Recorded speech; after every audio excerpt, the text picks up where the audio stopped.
for me, this is an area which we have been trying to sort of battle with and sort of make difference to over the last 2-3 years. And when I started this action research project, I started with a question that I came up with after a lot of collaboration, deliberation, a lot of anecdotal stories about writing skills, a lot of scrutiny of student work and such. And my focus for this action research was to find out what the best approaches are to increase opportunities, to increase the chances of students to improve their writing skills. And hopefully we're looking at quality and we'll unpack what that means as we go through this process this afternoon. So, if we have a look, it's important for us to understand how this model was created. Okay, so that you can look at the different sources of information that were used, and you might want to replicate something very similar in an area of challenge or difficulty in your own faculties or departments. I'll go through briefly, very briefly, about why there was a need and some of the challenges involved in improving writing and then teaching it as well. Okay, and most importantly for me, for you guys as well, is the actual model that hopefully you can take away. On page 51 in your books, you'll find the actual model.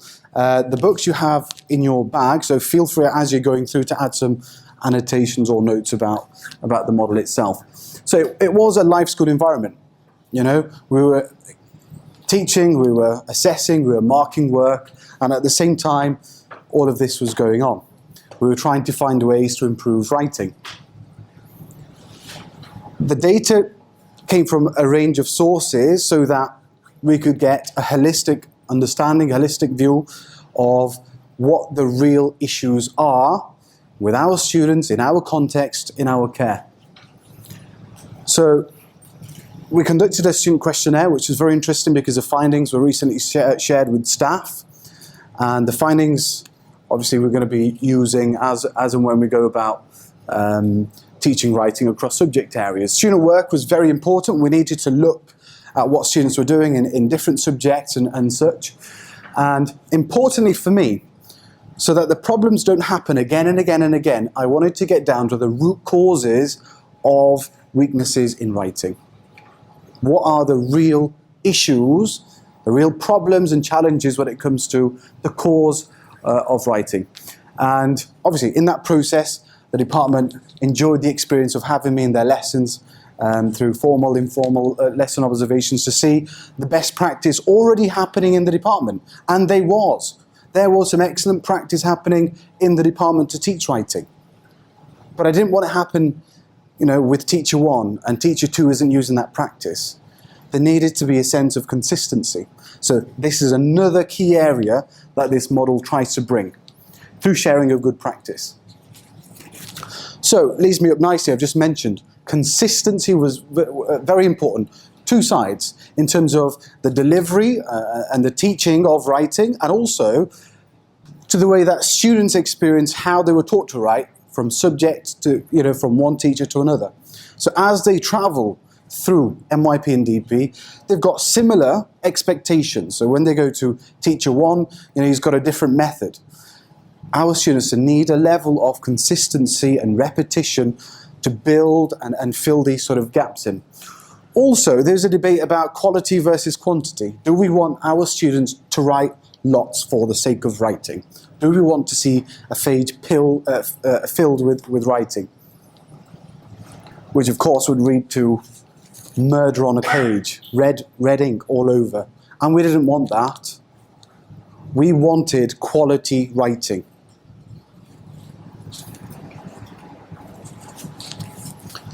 In terms of the challenges, and let me tell you, there were a lot. There were a lot of challenges involved in improving writing.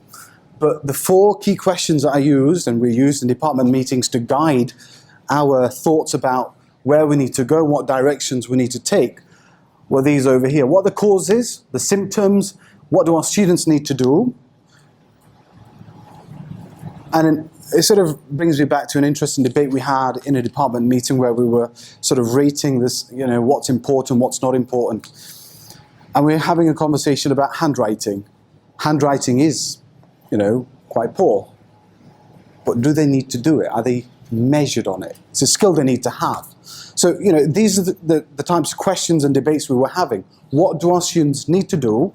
And what are the curriculum requirements by the end of year 1 of MYP and so on? What do they need to do?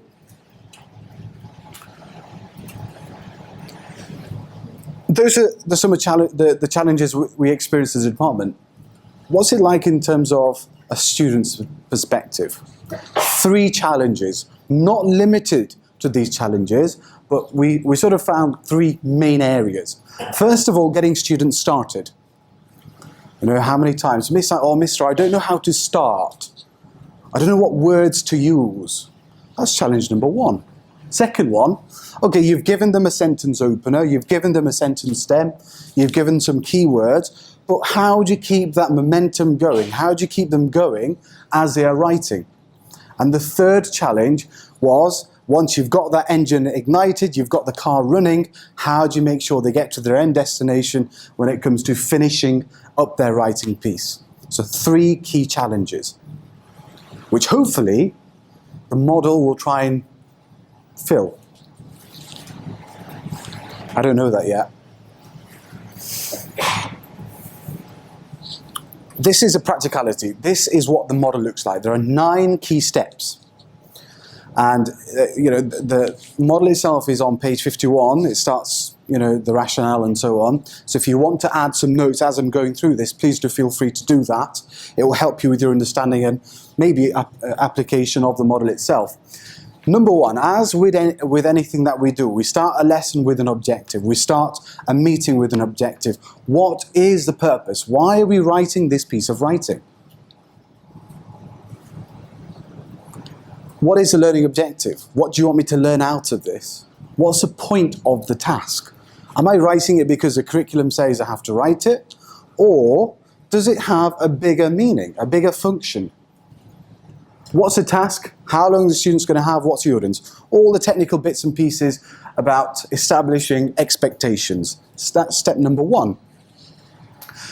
And then you've sort of established expectations. You've talked to them about the purpose itself.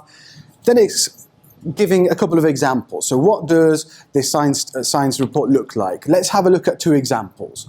Maybe 2 contrasting levels. One really, really good one sort of mid-range, and a third one of a low ability. What does a good one look like? They need to see their expectations visually, okay? And then to bring in elements of how they're assessed, applying mark schemes or assessment criteria, however you assess students, relevant to your subject areas, and applying those to the examples that have been provided. Step 3, this is one of my favorite aspects because I've underlined a key word here, which is thinking aloud. And this is something that, wasn't happening 100% across the department because, it was an area that was, not really thought of before, and we didn't understand the power of thinking aloud, metacognition. So the third aspect is, let's have a look at the key ingredients of the writing model, or the piece of writing that we're hoping our students to write. So I've got an example on the interactive whiteboard, and I'm annotating, and I'm thinking aloud about the choices that this writer is making. So this student has started off with a heading. The headings indicate this. Then we've got a subheading. The headings signpost the reader, and so I'm thinking aloud about the text features that are used. And then you get the students to join in.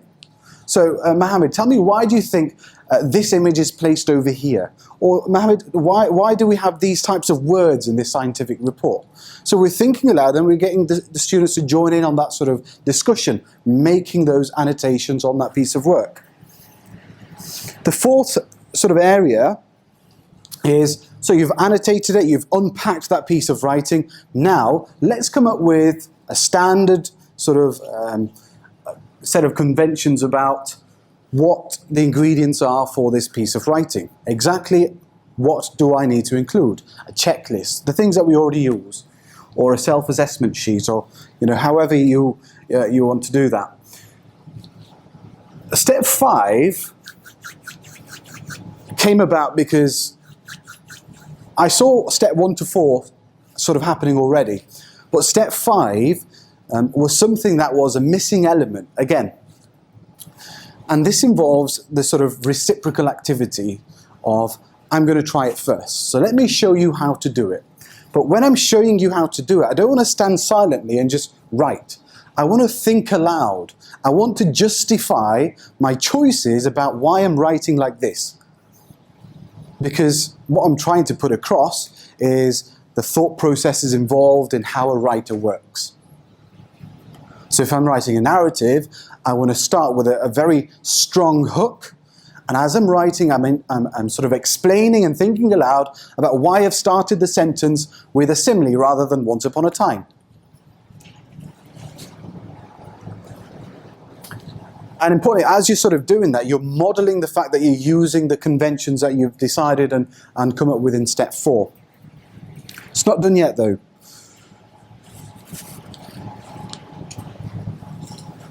Sort of moving on, it might be in the same lesson or it might be another lesson, okay? Step 6 is the we try aspect. So you've modeled it, you've thought aloud about the choices that you've made, and now after modeling the text itself, you want the students to help you. But as the students are helping, you don't obviously want to accept any sort of pieces of words that students are saying. You want to take and really pick out the good sort of sentence starters or the key words that students are using, but give reasons about why you've picked Mohammed's sentence rather than Asif's or whoever it is. Step 7 is, rather than going off and trying straight away, you do want to scaffold that piece of writing. So this is a you try. Some students, might continue the version you've already started in class. Some students might need a writing frame, a graphic organizer, or a sentence opener to get them started. Some you might have as a group writing activity, because we need to get that collaboration aspect in. We need to get students talking about the writing as well. And then once they've done their first sort of attempts, again, assessing that piece of writing with a self-assessment sheet that you've come up with, or using, a powerful feedback mechanism, which is DIRT, Dedicated Improvement and Reflection Time. And if you look at Hattie's coefficient, one of the most powerful is feedback, and how we use that feedback to aid improvement. Step 8 is you're moving on to the sort of independent writing. Some of the class might be working independently with the version that you've already started. Some would need that extra support. Obviously, you know your students best, so you judge who needs the support and so on. But I think something that, that could be further developed in the way that a lot of schools teach writing is collaboration. Students can really come up with some beautiful ideas of a strong plot or a strong storyline or the ingredients of a maths report if they are just given the opportunity and the tools to talk about their writing beforehand. It's all built into this sort of process. The final sort of step or the element of this process is picking out what students have learned, reflecting, just like we have in a plenary. Okay, so after step 1 to step 9, reviewing the piece of writing. Okay, what did you do well? What elements of the conventions did you use or didn't you use? How might you use your learning that you've picked up when you've sort of produced this narrative? How might you learn that when you write a science report or a maths report? And then self-assessments, peer swap, marking each other's work and so on. That in a sense, that's the sort of process. Now, you might not get through the entire process. You won't get through it in 1 hour, in a 1 hour lesson or a 40-minute lesson. You might pick out different areas that you really need to focus on. You might think you need to spend a bit more time on step 2, showing some really good examples and make sure you've got that message across to students before you move on. So again, it's not you have to start and stop. We want to encourage the fact that writing is a fluid process. It flows naturally, and that's what we want to try and put across. So hopefully I've sold the model to you, but if I haven't, I'm going to reinforce it again. The 9-step model, it promotes collaboration between teachers and students. Students are given the chance to see how a writer thinks by thinking aloud. Model sort of echoes the idea that writing should be a fluid process. It is a technical skill, but it's also fluid in that it's a nice, content, smooth journey from step 1 to exploring the bigger picture right the way through till the end. Importantly, and if you read the chapter, you will see what I mean by this in a bit more depth and detail, students need to know the relevance, the bigger picture of what they're writing and why they're writing it.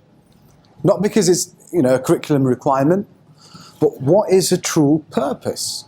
What impact does this persuasive speech have on my school or my students? And if you have a writing task, try and building and connecting the bigger picture to the students' own surroundings, their culture, their personal interests, or whatever, can really help tap into engaging students, maybe males and females and so on. But importantly, you have to sort of tap into those interests. Just because your curriculum says that students have to write a mystery story doesn't always have to mean that that's it. We can make it a bit more relevant. A mystery story at the Burj Khalifa, and you've got Sheikh Mohammed coming in as a character. So really tapping into those cultural, personal interests that students might have. And it sort of reinforces the final point there, really, that writing is essential. It's important for everybody, a lifelong skill. And authentic audiences help build a personal and a more meaningful connection with students.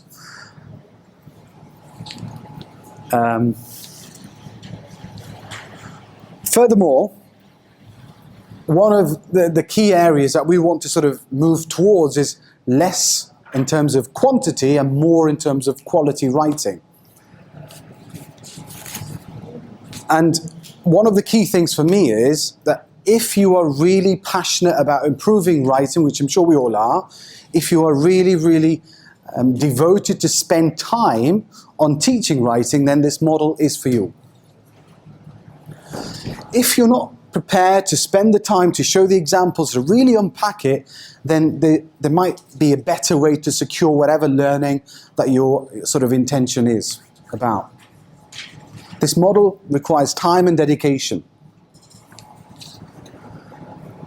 But obviously, if you are concerned with quality writing, which as a school is what we want, then this model will definitely help you in whatever specialism or subject area that you're in. And that's about it. It's your opportunity to ask some questions about how the model works before you try it out and take the risk, or any other sort of issues or clarities or clarification that you want about the steps. But essentially, it's not going to be one through your full lesson. It's a process, it's a cycle. You might have to revisit areas at some point, again and again. I know we have started implementing it in the English department, but just a question that, is this proven by research, or are we, when we are implementing it, we are taking it as a research? This is research. It has been created by... I guess that. Yeah. So my next question would be that, aren't we then denying the students the right by using the writing processes which are established, which we know about, and making them guinea pigs, trying it out on them? It's an interesting question.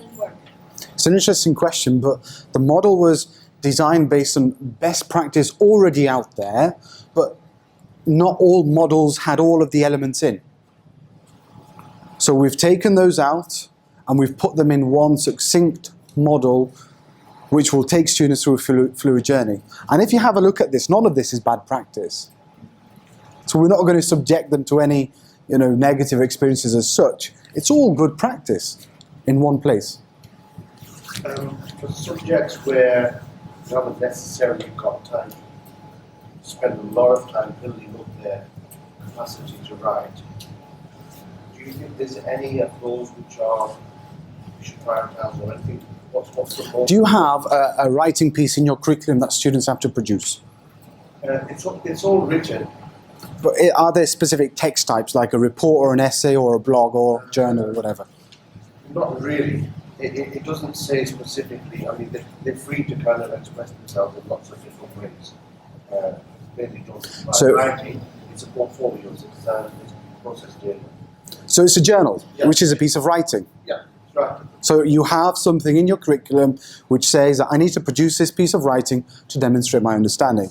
My next question to you, if you are concerned about the quality of writing, then you need to spend the time to teach it. So basically, there is no shortcut. You're going to have to. It's best practice to take students through that step 1 through to step 9, if that's what you're interested in. Well, the thing is, I have to teach a certain amount of technical stuff. Yeah, absolutely. Time in my past. So it's a balance. Obviously, the more time I put in, get them to focus on the quality of the writing, But the better. The if you try it out, you will see that you will get far better student outcomes if you do try and take 1 or 2 areas of this model and apply it to your subject. Because at the end of the day, you are a language teacher as well. We all are.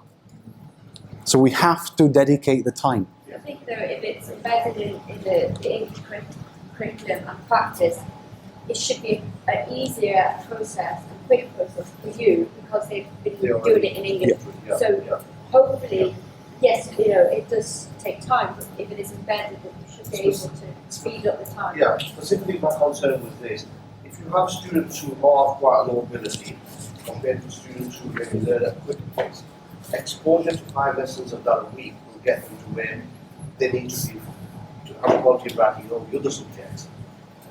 If you have students who are not necessarily getting the amount of time they need on this, then obviously we just take one kind of out subject. So the responsibility on us is also to support the English lessons in that sense, I would think. Yeah, but this is it. It's the idea of collective responsibility. Yeah. To build that sort of within us that we are all responsible, because it isn't the job of one isolated department. It's a whole collaborative effort, and if we're going to drive this change, then it needs to be everybody has to be on board. There's no 2 ways about it. I have multiple questions actually. I'll come back to you. The thing is, first of all, is like for example, as teachers, for example, like when we mentioned for the students, what kind of piece of writing we would like to have. Okay, so the question by itself, because this is what I remember in my high school. This is what our teachers used to do. The question itself used to contain the main ideas the writing should contain, and accordingly the student will be having the chance to expand in the writing following the key steps which are available in the question. So is this actually what you mean, like here, in terms of the purpose and establishing expectations?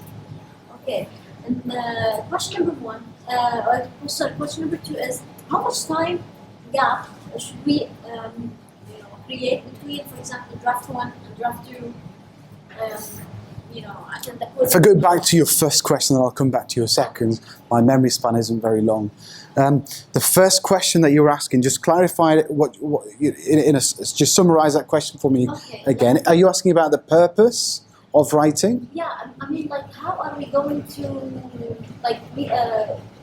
guide the students? Because what I remember from my schooling, that the teacher used to put the question, for example, write an essay about so and so, which contains certain ideas. Okay, and then we used to create, for example, graphic organizers. And expand actually from these. So if you hold on to that idea of writing an essay, okay, let's start with step number 1. What is the point of this essay? Every essay has a thesis. Okay. A point. So what is that point? Let's establish that first. And then, how long the student's going to have. They might have 1 or 2 lessons to do it. Who's the target audience? This is an essay, so it's a formal audience. So your language has to be, quite formal. Then you'll show an example of what a really good essay looks like. The same one that you're asking students to produce, you're showing a couple of examples so they can unpick it and apply assessment criteria to it. The second question about the gaps in terms of first and second draft, there needs to be a process of feedback before students produce a second draft, whether it be a peer assessment, whether it be through dedicated improvement reflection time, whether it be teacher marked. There needs to be a process of feedback so the mistakes or the errors that are made in the first version don't occur in the second piece of writing. In case of feedback, that means we can skip some of the steps in between and go to the last one and then come back to the last Yeah, one. absolutely. You know, you can move from place to place, but the whole idea is that you're taking them through that fluid journey so they can see the connection and the writing process. This is a workshop model. So students are given a workshop rather than a lesson on writing, if that makes sense. That answers a lot of questions. Thank you. Just to finish it off, as a teacher who's trying this step model, it's quite daunting to look at, because you look at it and you think, there's 9 steps there. How on earth am I going to fit that into a whole lesson? Yes. I've got Mohammed there, I've got God knows who else there, and I can't get through all that. But the beauty of this step model is, you can break it down. You can just focus on one, for example, or 1 and 2. So you're differentiating yourself from your students. The other aspect was that as I was observing lessons to see how it was being implemented and also at the same time coaching teachers, which if you have got that responsibility of being head of department, you know, it will take a lot of coaching and guidance, because what I found was staff were jumping from step 1 to step 4 and 5 to 6 and 8 and 9 to 12. And, you know, it was you know, a bit here, there and everywhere. It's important that we take them, I'll say it again, on that fluid process, you know, sequentially in those steps, in those areas. Any other questions at all? No. Thank you very much.